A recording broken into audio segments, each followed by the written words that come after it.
in PowerPoint. You can do it.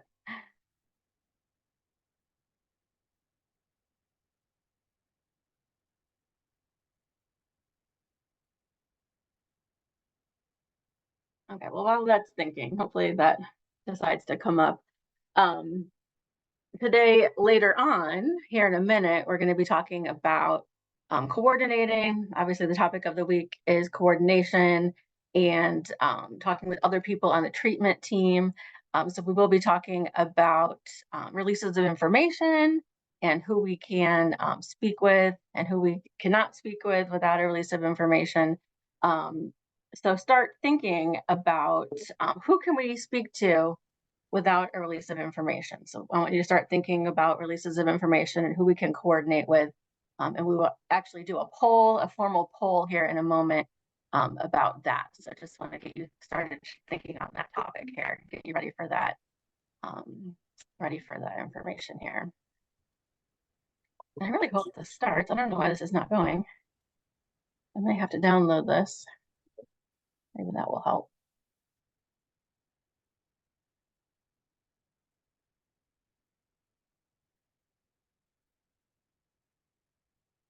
I'm going to download this. I don't know why it's not starting.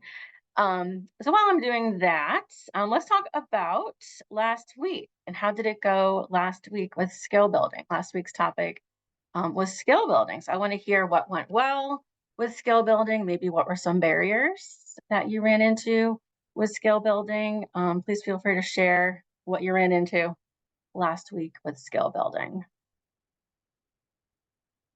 Anybody can unmute and share, or if you want to put it in the chat, that is fine too.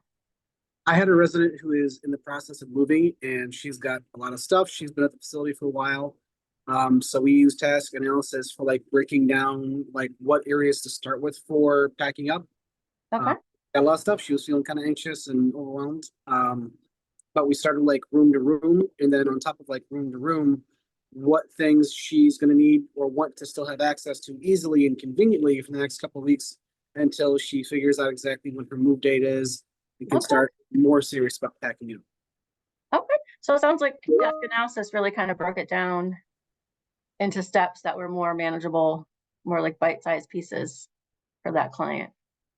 Okay, very good. I'm glad to hear that. That's great. Very good. Thank you, Ricky.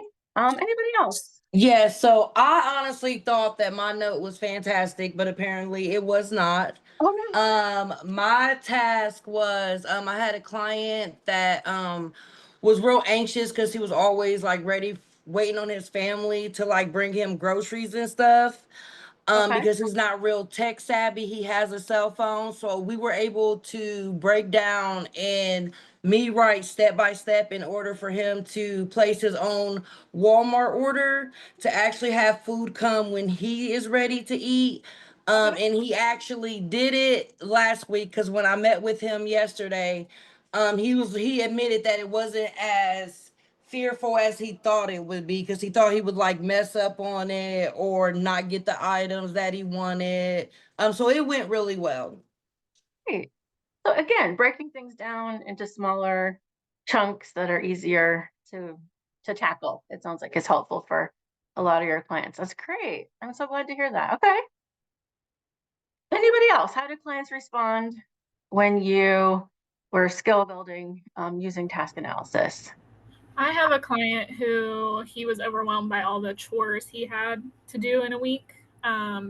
So we broke them down by day and then broke down each room. Like, what do we do in this room? That way he has a list of the different chores that he has to do in that room and for what day. So, but he already enjoys making lists of things. So this was even perfect for him. Like he just enjoyed it. So yeah. This is right up their alley. Absolutely. Okay, that's great. Thank you so much for sharing. We got something in the chat here. Stormy says, had a good breakdown on a client transferring to a new facility who was missing his old friends. Put a task analysis of making small talk, joining an activity, and asking how someone is going to get out of his comfort zone. Wow, okay, so using it for social skills. That's great. That's helpful as well. Thank you for sharing that, Stormy. All right, very good. Anybody else? Anything you want to share about how skill building went using task analysis? I'm glad to hear that it was helpful for a lot of your people. I do actually have a question. So the MSE, like the mini, mental status exam, if your client is like pretty much at like baseline, even though they have a slight increase in their anxiety or depression, but they're not showing those specific signs of the MSE, how do we go about that? How would we go about that? So you go to meet with them and they're presenting pretty much like they always do. I mean, baseline, but Okay. so like, for example, my client that I had just dealt with, he said he had, an increase in his anxiety, like it makes him nervous, when he thinks about things like that. But like in session, he was baseline for everything. Okay. So if they're baseline for everything, but they're saying, hey, it gives me a little bit of anxiety when I try to go out and meet new people, but they're at baseline for the MSE. I mean, I just got points taken for that. So I'm kind of unclear on how we should go about doing that. Okay. So your client isn't showing maybe symptoms in the Right. moment. Okay. Right. Yeah, that's a great question. So I would go into how are you able to get to that point? What did you do to get yourself there? Did you use some coping skills to bring yourself down, to that baseline, or maybe kind of planning ahead for the future, like you said, thinking about making friends, thinking about getting social is bringing up some feelings of anxiety. So maybe planning ahead for when you are in that social situation, how are you going to deal with it? Or, what is your plan for when you get in that? Which I think is why like we set and created that task analysis, but I was I don't know, I was just trying to wrap my head around, like, I wasn't sure because they were like, you didn't say that they were doing this in the MSE, but you said that they had an increase in anxiety, but they Oh, did. Do you see okay. what I'm saying? I So think that's, maybe what was going on was you maybe checked all at baseline up at the top, but then maybe yeah, we're describing some symptoms down at the bottom. Maybe you weren't clear that they weren't experiencing them in the moment, but maybe you were talking okay. about them in the future. Is that kind of maybe what Yeah, so I happened? mean, is that how I Okay. would is that how I would word it? Is even though like the client was not was showing baseline in session, he does report, whatever symptom he has when coming into this Yeah, I would just be meeting clear people. about whether they're experiencing it right now, because that's what the mental status exam is. How are they at that moment? Versus, are you preparing them for the future when they could be experiencing something that's Okay. bringing up anxiety? So, yeah, maybe you're just being more clear about what's going on right now versus preparing Okay. for down the road. And maybe it was just a miscommunication about now Okay. versus future. Yeah. Okay. Thanks for the clarity. Okay. Yeah, but that's a great question. We are kind of holding you to a different higher standard by kind of looking at those very small details in your progress notes. So maybe it's different feedback than you've gotten before. So I'm glad that you're clarifying and asking questions now. Okay. Well, great. I appreciate you guys sharing. Thank you for letting me know how task analysis went this week during your sessions with your client. I mentioned a couple slides ago, we're going to be talking about releases of information and coordination. So I'm going to go ahead and launch that poll. It's got just 2 questions on it about coordinating and releases of information. We're not going to go over the answers right now, but I want you to go ahead and answer them how you would answer them now. And then we're going to talk about coordination. We're going to talk about releases of information, and then we're going to come back to how you answered it. So you should see up on your screen here in just 1 second. As soon as I launch this poll, 2 questions. You should be asking you, what is your name? And then the question is, can you contact resources to help with coordination for a client if you don't have a release of information? And your options to answer are yes, no, and maybe. So go ahead and think about that for a minute and think about, would it be a yes for you, a no for you? Or if you're not sure, you can go ahead and answer maybe. And then as we talk about it today, maybe that answer will become more clear for you. So go ahead and answer that. And we will get into our topic of coordination for today. Well, while we're waiting, I want to thank for reminding me, because that's what I wanted to bring up too. Like at that moment, my client wasn't presenting to be anxious, but he was saying that he had seen an increase. So thank you for that feedback. Just be more detailed when writing the note. Yeah, Yeah, thank that you. could have saved me a half a point too. Oh. Okay, we got 9 of 14 of you have answered. 10 of 14 of you have answered.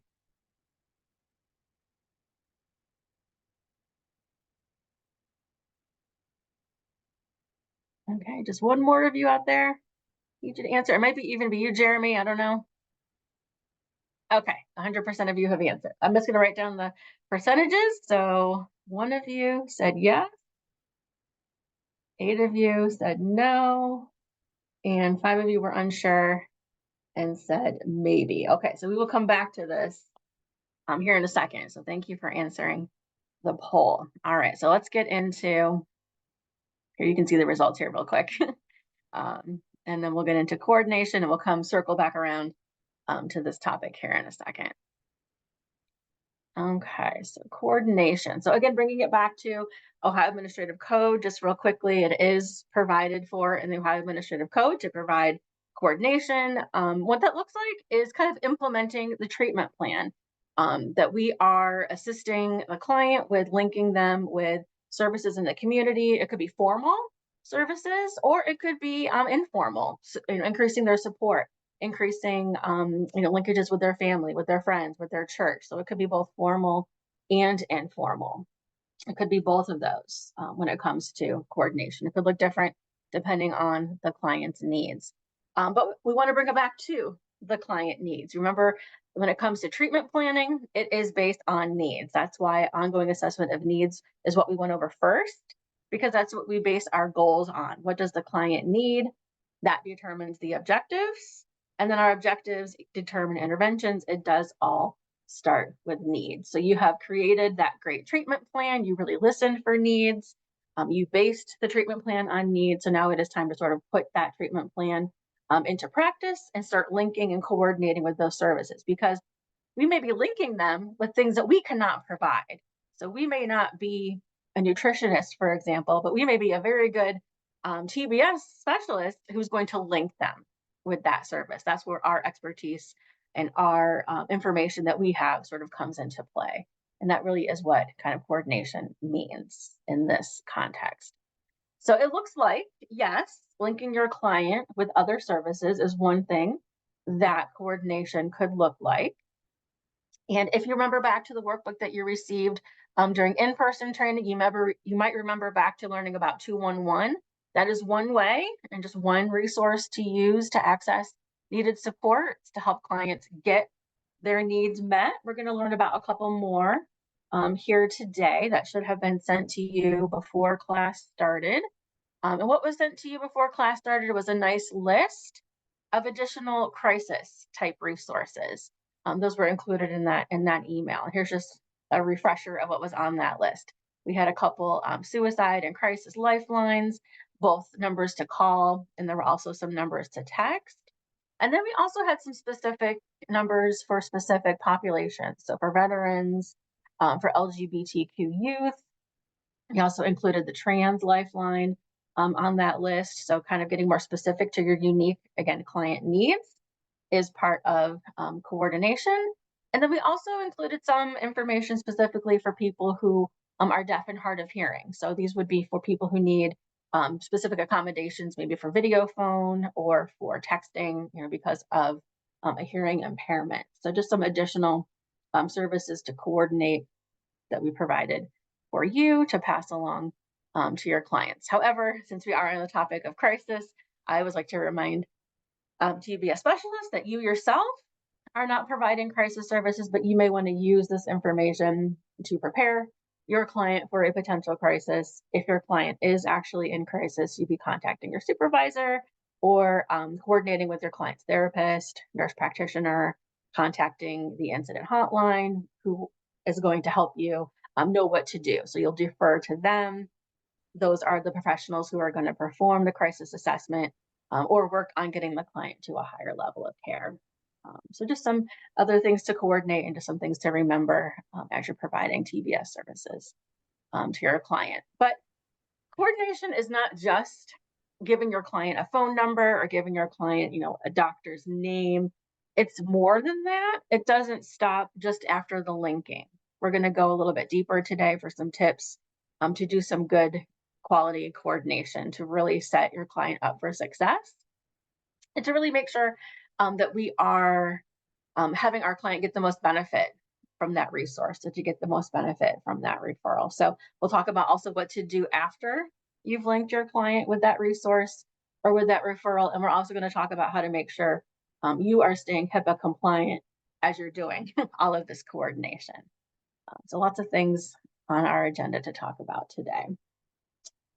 So this next set of slides is based on handout 4.2, which is a nice set of tips and a nice overview of how to support clients in making some of their own decisions about their healthcare needs, but also how they may look to you for some help with coordination. Your client certainly can make a lot of their own decisions, or their guardian can support them to make their own decisions about their healthcare and other needs that they may need met.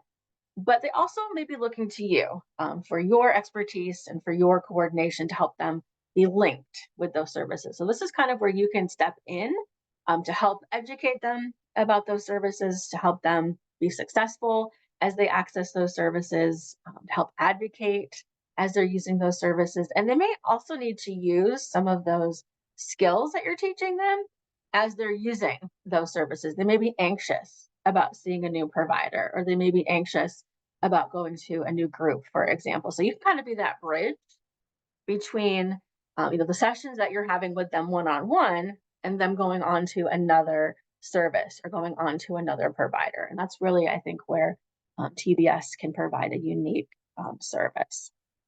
They may need additional support, maybe in making that decision on more complex needs. So they may look to you for help, for support, for that psychoeducation or for some guidance. So you are going to be doing maybe some interventions or some activities at once. This is a lot of balls that you kind of have up in the air that you're juggling all at once. You're doing multiple things at the same time. I've mentioned assessing their needs. I've mentioned advocating.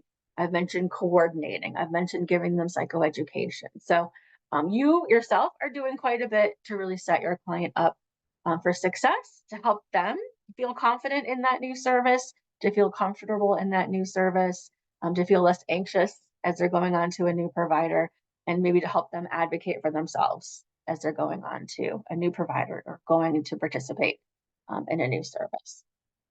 Best practice is to collaborate with everybody on the client's treatment team so that we're working together. So we're giving the client all a similar message. It would be really confusing to the client if you're working with them and telling them one thing, working with them on one coping skill, and somebody else on the team is teaching them a skill that is not compatible, with the skill that you're teaching them. So we want to collaborate with, caregivers, physicians, everybody on the team, so that we are working together and sort of giving the client the same message. We want to work together on the same goals and the same objectives that are compatible with one another. We want to use a teams-based approach when supporting our client and when we are collaborating. So these are the steps, again, that are outlined in that handout 4.2. I'm just going to kind of review them. You can also follow along in that handout if you like. It always starts with assessing the client's needs. We want to be doing what they need. We want to be being honoring what is their need, and we want to be making sure that we're being person-centered in the supports that we're providing. We need to be aware of what the barriers are, and that kind of goes along with being aware of what client needs are. So we are assessing needs at the beginning, and then we continue to assess needs as treatment continues. So gathering as much information as possible as we can about what is the issue, what does our client need, what services would they benefit from, and what are the barriers to them accessing those services. That is really what goes into the step one that we're talking about. Before we even start coordinating, we need to know what is the issue, what are the needs, and what are the barriers. Step two then, what that involves is determining, what is specific to that need, what service, would really meet the need of our client? What specific service is out there? What resource, what program? Are they local to our area? Maybe you're contacting 211, maybe you're contacting other resources to get more information, having those discussions, making those phone calls with those different agencies to find out how is this going to meet your client's needs and how are we going to overcome those barriers to them being linked with this service. And then start asking questions like, are they accepting new clients? How are they going to get there? Asking all of those questions to really set your client up for success and almost anticipating the questions that your client themselves may have, because we're going to be providing some education and information to our clients here when it comes to step 3. So here we are going to inform and educate your client and the guardian, if that applies, on the resource now that you have done your work in step 2. Outline the pros and cons of what your client can expect with this resource, give them options if possible, to decide if they like this resource versus that resource. So now that you have done, your good job with identifying needs in step 1, getting all the information in step 2, this is where you're going to really sit down with the client and their guardian and provide all of that information, all of that psychoeducation. That is step 3. But your job does not end. Even after you have linked your client with that resource, your job still continues. Coordination still continues. There's still more to do. You don't just stop there. Once you've given, the name of that program, or once you've linked them with that program, your job still continues as a TBS. So let's kind of talk about what you can still do after you have linked with that service. We're going to talk a lot about following up. You're going to want to follow up to ensure that that referral or that resource is still appropriate for your client, is still meeting their needs. So continuing to assess needs is part of coordination kind of all along the way.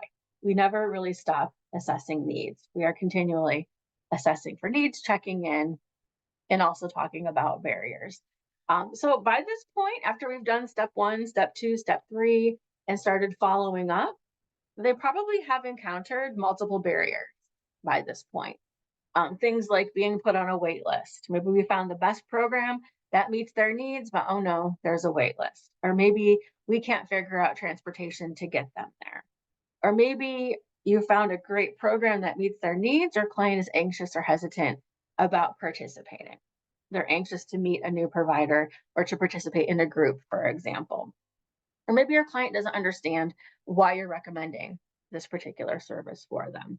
So this is a great place that TBS can again intervene to help clients to understand, provide that psychoeducation, maybe use their coping skills that you've been teaching them to reduce those symptoms, to help them engage in that group, in that intervention, in that resource that we provided to them.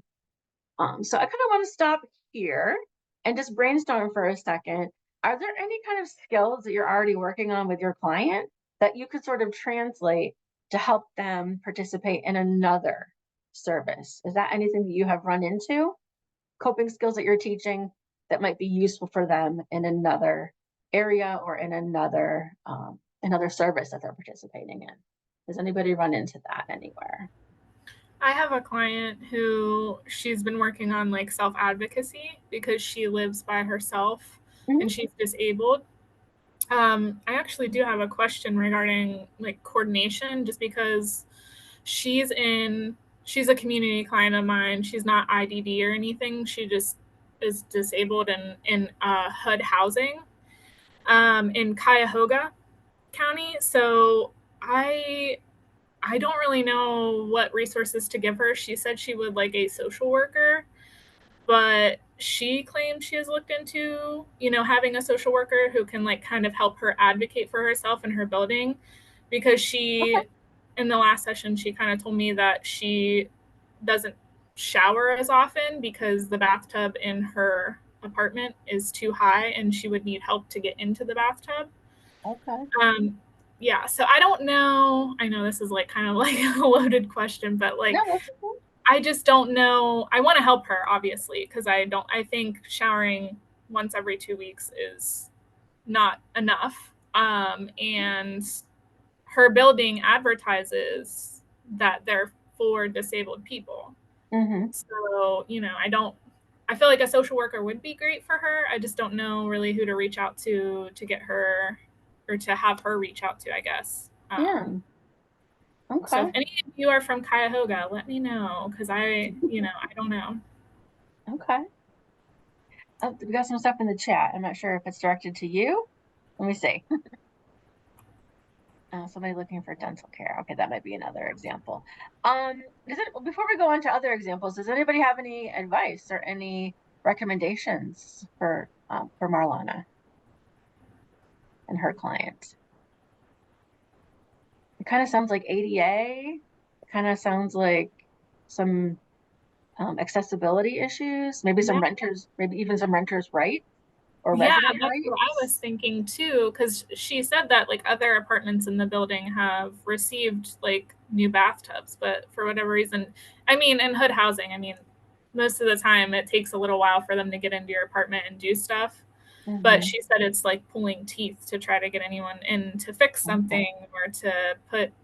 She's on a wait list for another Okay. building, but it's going to be a year and a half. And I'm Oh my like, goodness. yeah, I'm like, well, this poor lady can't shower. That's definitely a concern. I Okay. was gonna say maybe you could try and contact like Disability Rights of Ohio or somebody Okay. and like let them know the situation and see if they can get to the issue quicker and give you some advice. That would be great. And you said it was Disability Rights of Ohio? Yeah, I think so. Okay. You might also be able to reach out to the Office of Aging. Okay. You said it was HUD housing, correct? Correct. Yeah. So I used to work for Metropolitan Housing in Fairfield County. Uh-huh. So it's something that they don't really mention to you often, but it's called a reasonable accommodation. And if she can get her doctor to sign off on that, then legally by law, the HUD department has to give her housing that reasonably accommodates her and her situation. Okay. Okay. These are all great. I'll definitely look into these for her. Thank you. Yeah, that's exactly what we're talking about. I'm glad, because I was Lots like, to coordinate. Lots to I was coordinate. kind of at a loss. I'm like, because I'm not in that county, Mhm. I'm in Trumbull County. So it's like, Mm, I know things are different in every county. So yeah. I appreciate everyone saying something. I appreciate that.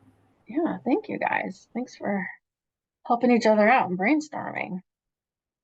We have a couple other in the chat. Ricky says interpersonal skills and physical therapy, self-advocacy, the nursing staff or aides. And then India says client looking for dental care, helps link with dental that accepts insurance. Her wheelchair is a barrier due to providers not having space to accommodate her chair, looking for another provider that meets all of her needs, and then transportation will need to be addressed. Yes. And then scheduled as another service to get her there. So yeah, exactly. So coordination kind of looks, on the service like, oh, just giving the name to this dentist. Or here's a dentist that works with people who have disabilities, but it's usually a lot more than that. Coordination usually has a lot more levels involved, and there's a lot of working parts and moving pieces that go into it. It takes a lot of follow-up. It takes a lot of determination on your part, and often a lot of determination on the client's part to keep going and to try different avenues and to speak up and communicate what's going on their end. So thank you for sharing that. Lots of different avenues to look into and lots of different things to I have a question about something else. sure. It's actually within ViaQuest. I have a client who has requested an assessment because she's never had like an actual assessment. Um and she's made the request a couple times, and then I kind of emailed the NP and been like, hey, like, what's going on with this? She says that she still hasn't had the assessment. She wants to do it. She's more than willing at this point, and it still hasn't been provided. So, like, within the company, how do I move forward with that without like crossing a line or So you're working taking with somebody her, off. and they haven't had a psych eval yet? Not a formal one. They just kind of went with the diagnosis that she had in her chart already. Okay. Um, but like for example, she had some like a really bad accident a very long time ago and a lot of extensive injuries. Some of them resulted in like multiple amputations and like PTSD wasn't even in her chart. So something that she's been really struggling with, but like I can't provide things that would help her if she doesn't have like the diagnosis for it. There's nothing for me to check. There's no justification for the services. So Okay. like it's been brought up a couple of times and there are some other things like seeing people and things that aren't there that need to be addressed that I've emailed about a couple of times and it's still not being addressed. And it's to the point that she's like, I feel like I'm crazy. I have all of these things happening and I feel like I'm more paranoid and like I don't know how to help her because we've been pushing for it. So like how do I do that within the company without Have you talked to what has your supervisor said about that? just to keep emailing?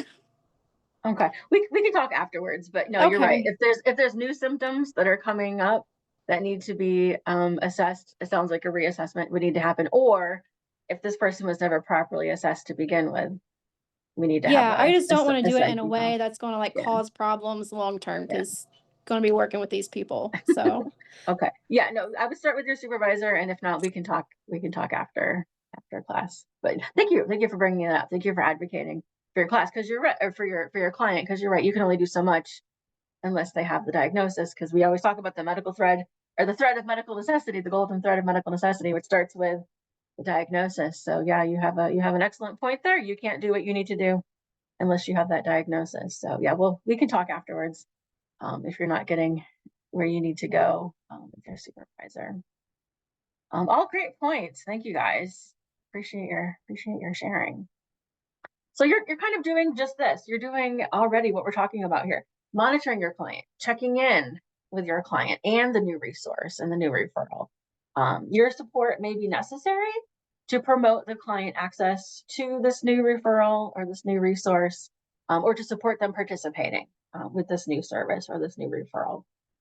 So maybe normalizing your client anxiety about going to this new group may be what is needed. You may need to work with them about using their coping skills if they're anxious about going to this new place or going to this new group. Maybe re-educating on the reason that you referred them to it, what to expect when they get there. Still a lot of work to do after you have referred them to this new service or this new referral. So don't just, hand off the name of the place, continue to follow up and continue to ensure the person is set up for success by asking those questions and following up afterwards. This may be a helpful resource to India, I believe with India, yeah, for your client in the apartment who didn't have the proper shower. I think that was India. So what we have provided for you after class is quite an extensive guide. It's a reference guide to DD self-advocacy groups in the state of Ohio. This is from the summer of 2021. I'll share with you the whole guide after class by email as a further resource for you and your client. It is broken down by county. Let me see if I can just share it with you real quick. So you can kind of see what it looks like. Depending on who's on your caseload, this may be something that is helpful to you. So this is what it looks like.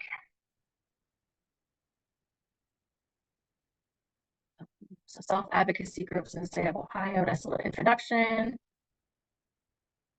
So kind of statewide, first of all, statewide organizations when it comes to advocacy groups for people who have intellectual and developmental disabilities. And then they break it down by county. So you can see, depending on which county you're working in, some great resources for that population, if that is who you are supporting. So maybe India, maybe you might find something in here for Cuyahoga County perhaps. So I'll send that out after class, may be helpful for some of you. Okay, so just another resource for coordination.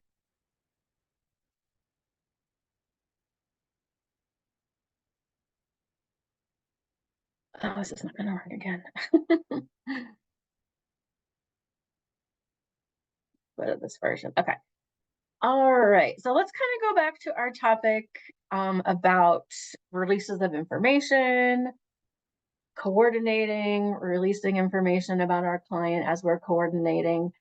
Just a reminder that if you are communicating with somebody other than your client or their guardian, or if you're like in a facility, for example, the people who work within the facility are considered to be kind of an extension of ViaQuest, and you're sharing protected health information, you do have to have a valid release of information, also called a ROI, a release of information, also sometimes called a standard authorization form. So let's kind of break that down and learn about what is considered protected health information and kind of what that means as we're coordinating.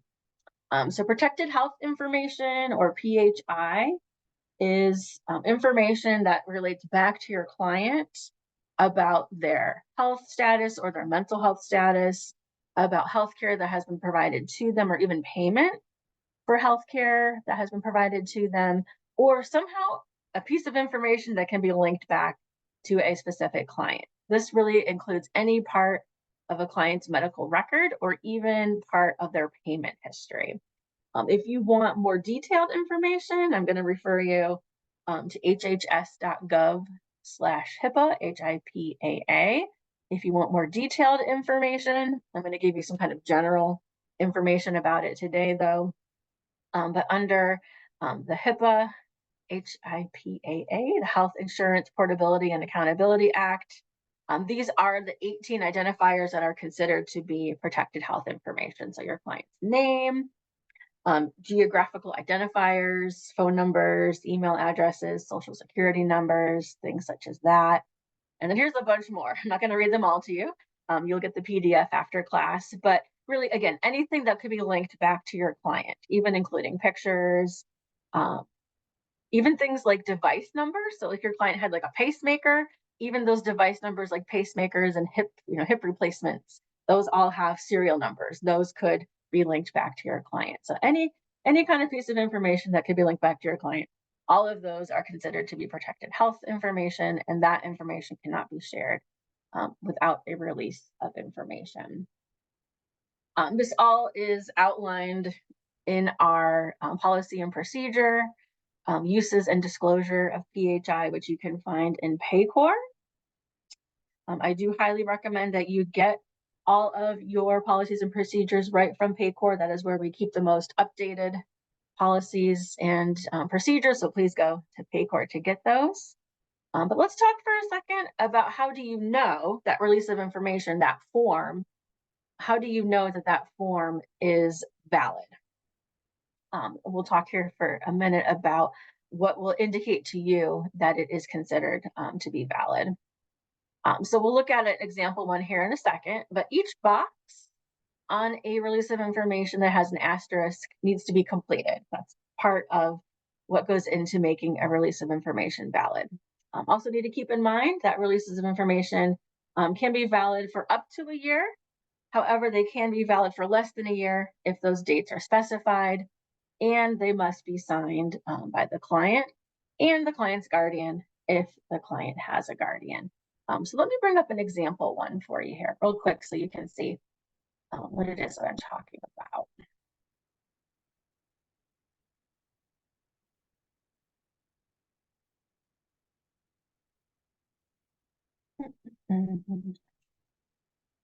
Got too many folders here.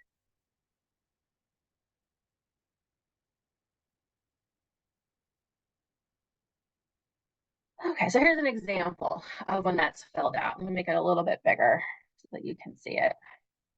So I went ahead and highlighted the items that have an asterisk. We need first name, last name, date of birth, that is required. We need the disclosing entity, which is always VPBS, that is who is giving the information, and then the recipient is the person who is receiving the information. So who are you giving the information to? It's always just one person or one agency. We can only list one per form. If you want to release information to more than one person or more than one agency, each person or each agency needs their own form. Also, the reason for disclosure needs to be filled out. Why are we giving this information? Needs to be included. The client needs to sign it. If they have a guardian, the guardian should be signing it. And then the date that it is valid to, and the date that it is valid until. If this is not specified, it will be valid for a year from the date that it is signed. So everything that has an asterisk needs to be filled out for it to be considered a valid release of information. So any questions on this example and what goes into a valid release of information? Okay. Hopefully this is just a nice review. I guess for quick you. question, is Yeah. best practice to just make the date for the ROI to be valid for a year? It depends. Some clients may want it valid for less than a year for some reason. I would leave it up to them. But if it isn't written down, it will just default to be valid for 1 year. Yeah, I would just defer to what they want. Yeah. Good question. Okay, so like I said, please get all of this information right from Paycor so that you have the most recent forms, the most recent policies. If you need directions on how to get into Paycor, if you're struggling, let me know. I can help you and walk you through that. This has changed recently. So once you are logged in, you would go to summary under your profile. This is different. You would go to assignment and then go to documents in order to get to policies and procedures. And from here, you can either search for the policy or procedure that you're looking for, or there's also an index that you can use to look for the name of the policy that you want to reference. So please always go to Paycor for any policies and procedures that you're looking for. So now that I've given you the basics of releases of information, I want to come back to our poll question. Does anybody want to change their answer? Because only one person answered yes to the poll question at the beginning of class, that they can contact resources even if they don't have a release. Does anybody want to change their answer to the poll question?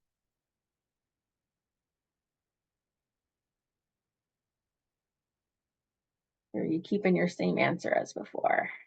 Okay, so with contacting other service providers or things, we don't have to give information on our client to like seek information from the service to see if it's applicable to our client, correct? Exactly, yes. And maybe the question was a little tricky, but the answer is actually yes. You can contact them, like you said, Ricky, as long as you're not disclosing your client's protected health information. So you can actually do quite a bit of coordination without releasing your client's protected health information. So you can ask, quite a bit of questions. You can gather quite a bit of information without saying, this is my client's name, this is their diagnosis, this is their address, this is their phone number, to sort of get information about a resource or to find out if it would even be appropriate for your client. So that's kind of what we're talking about when we talk about research and coordination, is just gathering information that you don't necessarily need to have a release of information for. So just real quick, what kind of questions do you think you could ask that wouldn't disclose any protected health information, but would still be considered a coordination phone call or coordination question? What insurances do you take? Sure. Very good, yeah. What type of clients you service? Absolutely. Yeah. Oh, we got something in the chat. Services do you offer? Yep. What type of services do you provide? Yep. Very good. Yeah, you guys get it. Do you have virtual options? Can my client attend over Zoom or over Teams or on their phone? What populations do you work with? Is there a certain age range of clients? So yeah, you guys get the idea. And I guess the reason I wanted to bring this up is sometimes it can take quite a while, and you guys probably know this better than I do.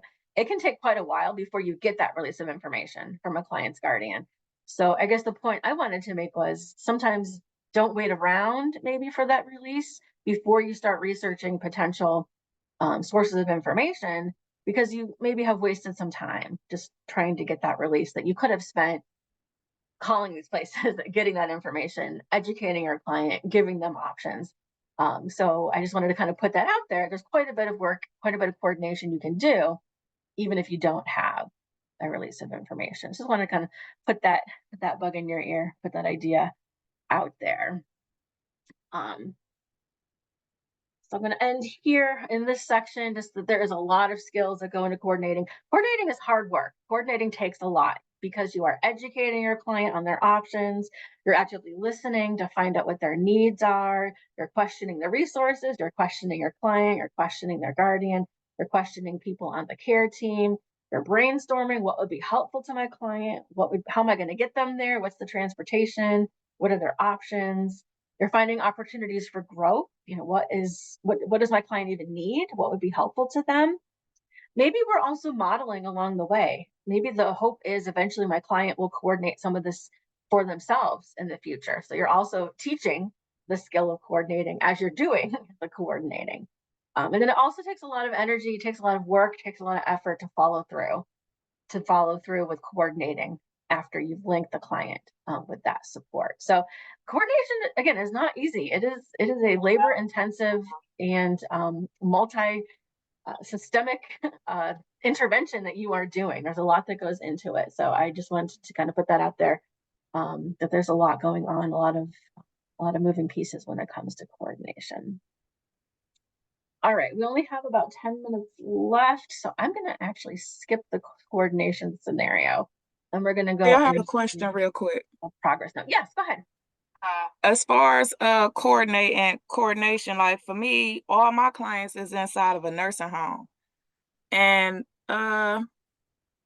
they really can't go nowhere. Like, you know, like I can't provide, like, say, like if it was like a nice group or something that they wanted to participate in, like things is different for the nursing home. I don't know. Is it because they're not allowed to go nowhere? Like we can't get them transportation. We can't go to these places with them. Like, so what type of coordination would I do outside of speaking to like the nurses and maybe their guardian, things like that, just basically based off just their mental health to see if it's stuff that I could do, like versus. So Easter, I also work in an LTC, and I had one client who was struggling so bad with depression. And even though like he's wheelchair bound, I was able to contact like his guardian, and she set up like a picnic at Rising Park.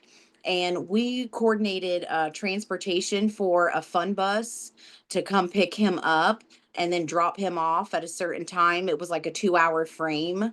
And then the family went with him, but we are able to like coordinate kind of those things. You'll find out like how much money the ride costs, see if the guardian is okay with paying that much, which I think it's only like $3. But they came, picked him up, loaded him up. They went and had lunch and then came back. And like his mood was so much better after that. Okay, that sounds like a good idea. That'd be good. I just don't know for my clients, because majority of my clients don't have family. Like nobody comes to see them, you know, like I'm pretty much like the highlight of their day for real. Like, so I I'd know be clueless. medically, some of your clients may not be able to leave. It may not be safe for them depending on their medical condition.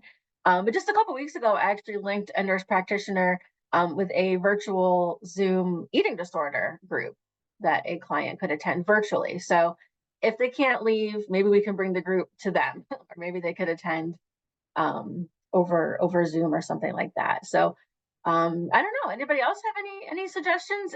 It may have to be a creative solution that we come up with, but My demographic is lockdown unit, and 90% of my population are offenders. So I don't know how much I'm going to be able to do as far as an outside source, because they're not even allowed to have iPads Okay. to like do Zoom or anything like that. Okay. And also, Kimberly, I want to say before we get to my note, my coordination is going to be within my facility.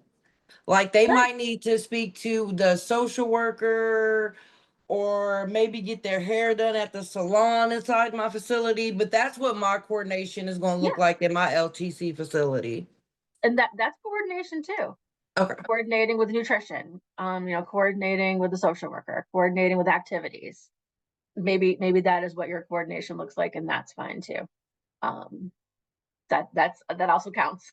That counts as coordination as well. Absolutely. Okay. Yep, absolutely. You got it.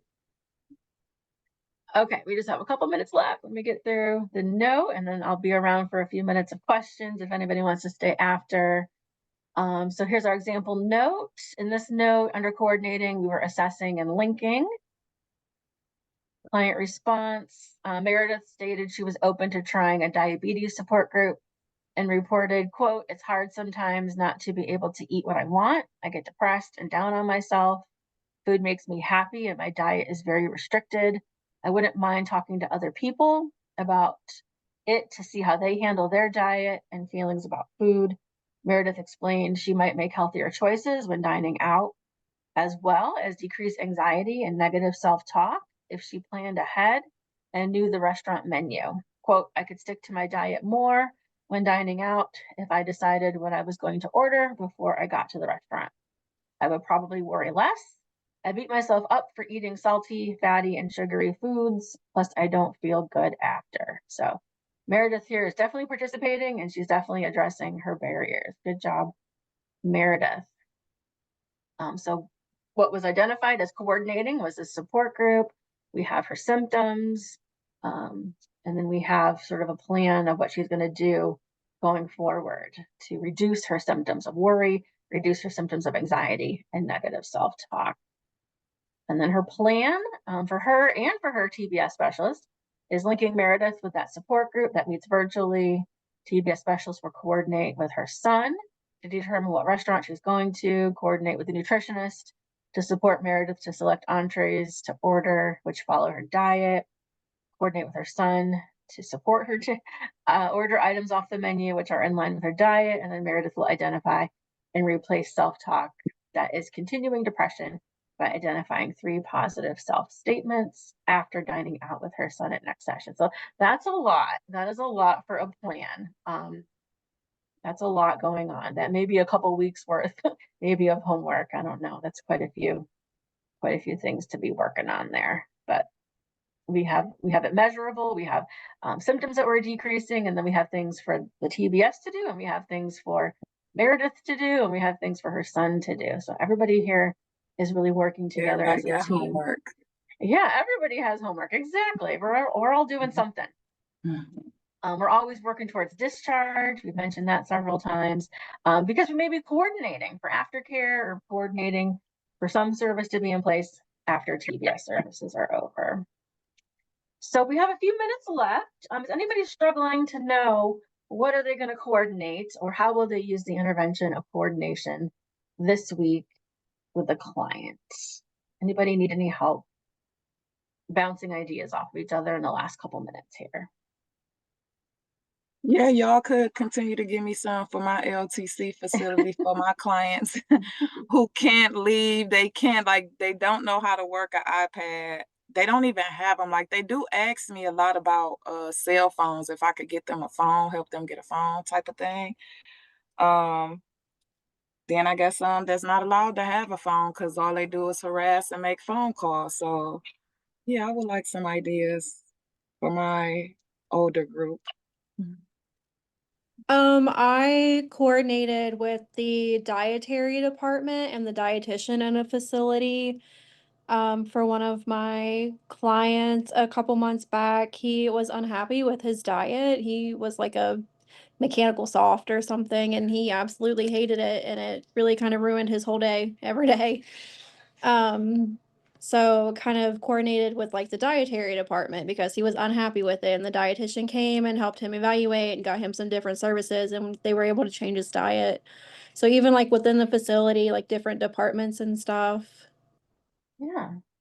Yeah, it doesn't always have to be like, you know, I don't expect you to coordinate like a circus, you know, like, or a fair or something that's going on at the facility. It could be something like that. I'm sure that thing seems small maybe to us, but to that client, that was huge. Like changing his food probably changed his world. And Definitely did. that helped on the coordination part to change his world. So it may seem small on our end, but to our client, it's big. Okay, that gave me an idea. I'm gonna coordinate with activities because they That's what like I was gonna say. Yeah, they like to activities. play cards and stuff like that, and Yeah. they like tired of bingo. So I do There you go. coordination with activities. That'll be There good. you Thank go. you. There you go. Yeah. If your client has, you know, an activity that would help improve their mood, maybe you can help your client to coordinate themselves on what they want to participate in activities. I don't know. All right. Anybody else need any inspiration this week for coordination? Y'all have a good idea what you're gonna do?